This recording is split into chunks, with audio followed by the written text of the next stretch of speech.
Okay. Well, yes, it's hard not to notice the folks that have been camping along De La Viega Park now for some time.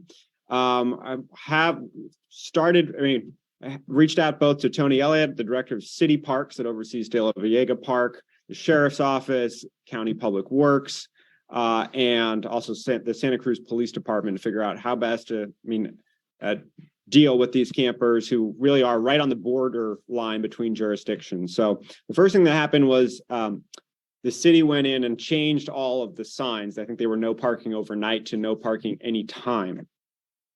So now, because that is municipal code that they're using there, the Santa Cruz Police Department will have to enforce people not parking there. So that was news. Our sheriff looked into that and said, okay, well, if it's municipal code, it's got to be the PD. So I'll try to get the police department out there as soon as possible. Again, we're also working with the parks director, Tony Elliott. I also talked to our public works department yesterday. They're happy to erect some kind of a physical barrier to prevent people from parking there. Boulders. Well, they said boulders can be a bit dangerous because people could run into them. But the suggestion they were thinking of was like the K-rail, metal K-rails, since then no one dies if they hit those. However, we would want to hear from the Parks Department and the Santa Cruz Parks Department that they wanted us to do that. There is a bit of a, it is a public park, and we don't want to put those up if that's not something the Parks Department wants us to do. Let's see. The last thing I'll say is, Trina, you were saying you've noticed people changing their oil and stuff there. That is definitely a concern as far as the environmental impact of that. So I can also look at getting the Resource Conservation District and our Environmental Health Department involved from that angle. Long and short of it is, I think there's strong consensus now between both the city and the county that we don't want to let any particular encampment get too large or established. I think we learned that lesson the hard way with the San Lorenzo River Camp. And so I'll get the police department out here as soon as possible to ask people to and ban all of this, 15 of them. It's not only that, it's they're going to the bathroom and I saw some guy going down to the so it's environmental also. Yeah. right. And it's Yeah. like dangerous because they leave behind all their trash, and it's just, too many things involved in the trash.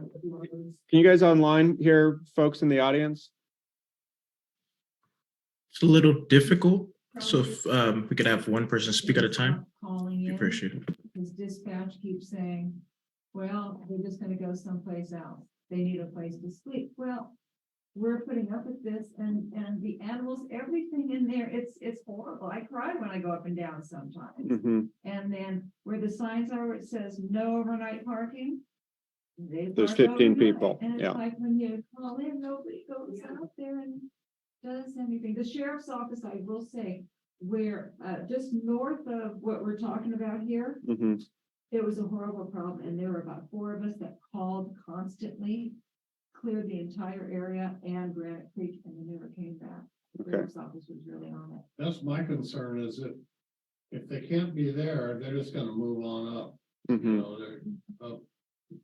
We live up Mystery Spot Road, Mm-hmm. I don't want someone coming camping up there, and they once in a while. Sure. We already have like a lot of people that use our road as a dump, so it's like they just think that we are the dump, and they just come and put their old furniture, or they leave an old van there turned upside down, and it's like it gets to the point where it's dangerous. Mm-hmm. Right. Just for our children on our road, my grandchildren. There's a lot of kids that live up that road, and it's just unhealthy.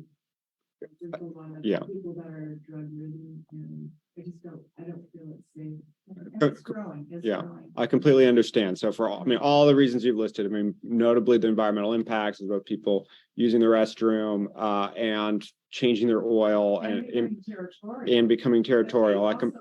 Yeah. So for all those reasons, I think it is going to be a matter of continued enforcement for this area, as well as if folks try to park on your road up Mystery Spot Road.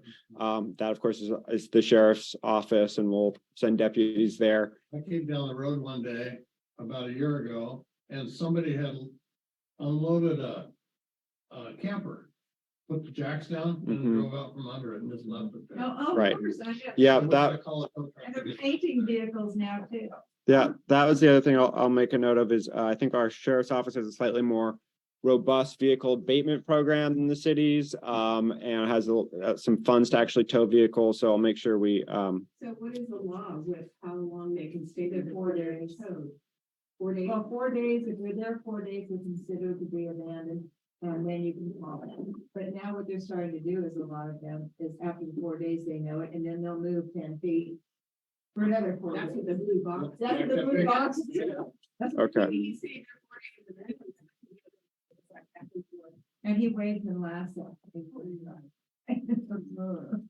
yeah, okay, so we'll get the police department out there as soon as possible to enforce the, Do you suggest? No we parking. still call it certainly doesn't hurt. It helps add some urgency to it. behaving If you- with regular callers all the time, it's like. You know, I mean, like you said, if it's a public health I and appreciate safety your hazard, by all means, call the police department. It'll help. So it's the police, not the sheriff. That's right. Well, the sheriff is. Well, if it's mystery spot, It's up. right.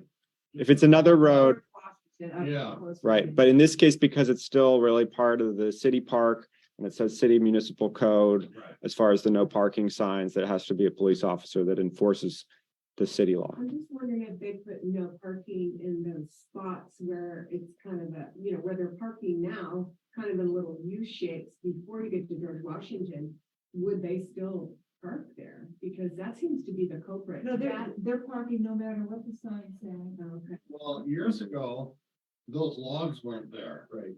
And you could pull all the way in there. Yeah. Mhm, Then they put the logs there, but they didn't put them close enough to the road. mhm. Logs came about 15 years ago, and I contacted Parks and Rec in the city.